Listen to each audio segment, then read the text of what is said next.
All right, so we are coming to the end of the interview. Do you have any questions for us? Questions for you? No, I don't have any questions. So did I get the job? What is the salary for this position and can I negotiate it? Bad answers, bad answers, bad answers. Don't give those answers instead. Watch this video till the end because I will share with you the importance of preparing questions that you should ask at the end of a job interview. I will also give you 10 powerful questions that you can ask. And because this is typically the end of a job interview, I will also give you a fantastic email template that you can use to send to the recruiters after the interview is done. I will also put that email template in the body of this video so that you can copy paste it from there. My name is Jameel Hai and I've been working in supply chain management positions across South Asia, Middle East and North America for the last 20 years. And my mission is to help you build real life skills for your job and career that they don't teach you in college. And before we proceed, don't forget to hit that subscribe button so that you can benefit like many others from the content that I post on this channel every single week.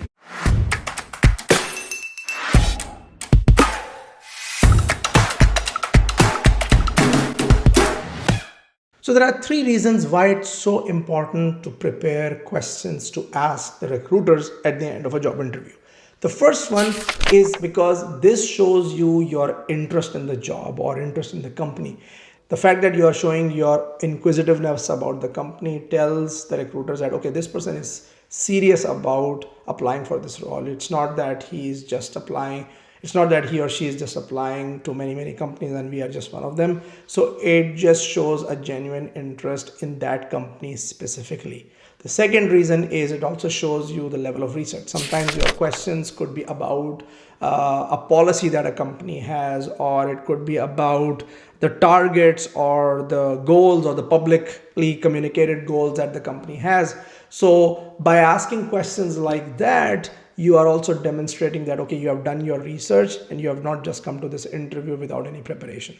And the last and probably the most important reason why it's important to prepare these questions is because this is a great opportunity for you to have a two-way dialogue. Sometimes when you are asking those questions and let's say the recruiter cannot answer those questions, they might say, okay, we can come back to you. And that's a very good opportunity for you to start a two-way dialogue with the recruiter, because the more you can engage those recruiters, of course, within the interview and even later on, will maximize your chances of success. So now let's move to those 10 examples I'm about to share with you that you can ask in your job interview.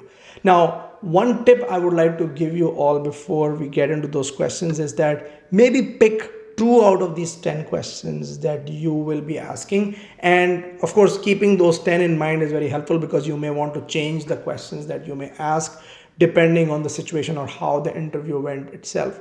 But the key point is that don't ask a lot of questions as well. Don't overdo this thing, because sometimes I've seen in job interviews where when you open the door for questions, then the candidate will start asking like 4, 5, 6 questions. And when even the answer is given by the recruiter, there is a lot of back and forth discussion happening around this, and the meeting lingers on and on and on, sometimes exceeds the time.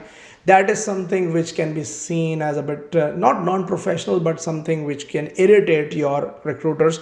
So while it's very important to ask the questions, and that's why you are watching this video, but don't overdo this. So now let's look at those 10 questions. The first question is, what does success look like in this role, both in the short term and long term? So in this case, you are asking about what is defining success in this company. So it's a very good question to just probe a little bit into that. I've read about your specific initiative or project that you are involved in. Could you tell me more about this and how this fits into the company's overall strategy? So this is a very good way for you to show that you have done the research and you have actually identified a project that the company is already working on, and you are just trying to understand a bit more about their overall strategy related to it. What are some of the biggest challenges facing the company industry right now, and how is the team addressing them? What do you enjoy most about working here? So this is a great question, because a lot of times you will see that the recruiters are very passionate about sharing why do they work here, because it could be the purpose of the company or it could be some of the policies of the company. So this is a very good way to engage the recruiters, and also will give you a very good idea on what do people really like about working in this company. Can you tell me about opportunities for advancement within the company?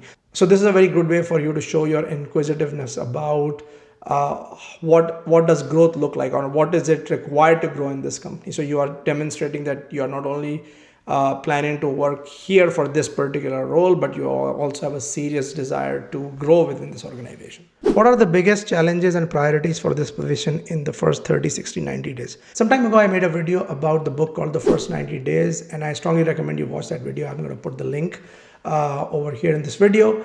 And that book really talks about the importance of the first 90 days in a new job. So this question is kind of linked to that. So you are basically reversing that question and you're asking the recruiter that, okay, what does success look like in 30, 60, 90 days? Because the recruiter sometimes may be asking you this question in the other parts of the interview, where what is going to be your 30, 60, 90 day plan? And you should prepare for that question as well. But this is a good opportunity, if that question has not been asked in the interview, for you to ask and understand what the recruiters think how success looks like. What are the next steps in the interview process?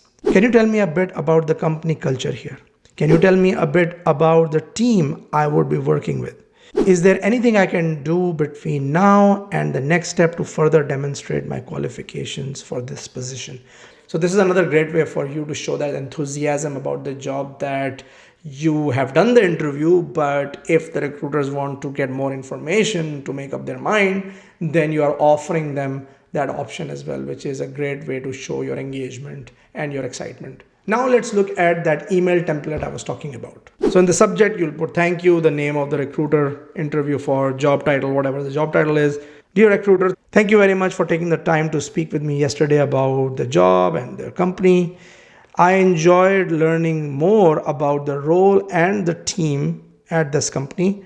The conversation further solidified my interest in the position. Mention something specific that you learned during the interview and that excites you about the role of the company here.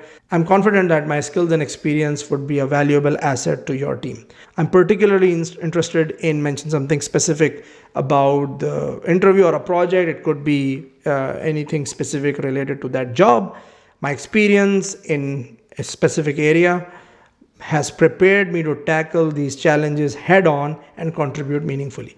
Thank you again for your time and consideration. I look forward to hearing from you soon regarding the next steps in the interview process. Sincerely, and then put your name.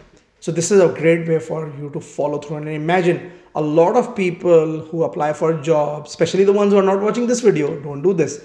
So by doing this, you are basically trying to increase your chances of being shortlisted or being noticed by the recruiters if they're, talking to, 5, 10, 15, 20 applicants, depending on the job. So by sending them a personalized message like this, it really builds that confidence and it builds that kind of, two-way dialogue with the recruiter. So I hope you enjoyed this video. I've also made a video on the job interview question, how do you handle criticism?